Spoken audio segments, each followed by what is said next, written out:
Hello বন্ধুরা, খুব সহজে আমরা এই ধরনের জটিল যে ব্যাকগ্রাউন্ডগুলো আছে এগুলো রিমুভ করার জন্য সবচেয়ে যে সহজ পদ্ধতিটি সেটা আমি এখন দেখাবো।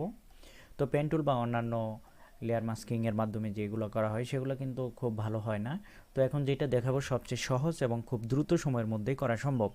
তো প্রথমেই আমি ব্যাকগ্রাউন্ড লেয়ারটাকে কপি করে নিব, এরপর এই লেয়ারটাকে হাইড করে দিব। তারপর চলে যাব চ্যানেলে, চ্যানেল থেকে এই ব্লু লেয়ারটা কপি করে নিব, ডুপ্লিকেট করে নিব। ডুপ্লিকেট করার পর এখন চলে যাব ইমেজ, ইমেজ থেকে অ্যাডজাস্টমেন্ট, অ্যাডজাস্টমেন্ট থেকে লেভেল, লেভেল থেকে এটা একটু বাড়িয়ে দিব আর এটা একটু কমিয়ে দিব। ওকে, এরপর এই ব্রাশটা নিয়ে আমি এই যে স্পটগুলো আছে সেগুলোকে মিশিয়ে দিব।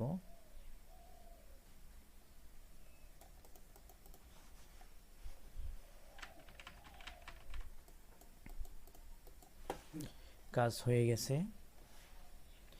তো এখন আমি কন্ট্রোল চেপে এখানে একটা ক্লিক করব, সিলেকশনটা হয়ে যাবে।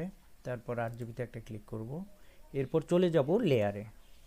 লেয়ার থেকে এখানে আমি অল্টার চেপে মার্কসে একটা ক্লিক করব।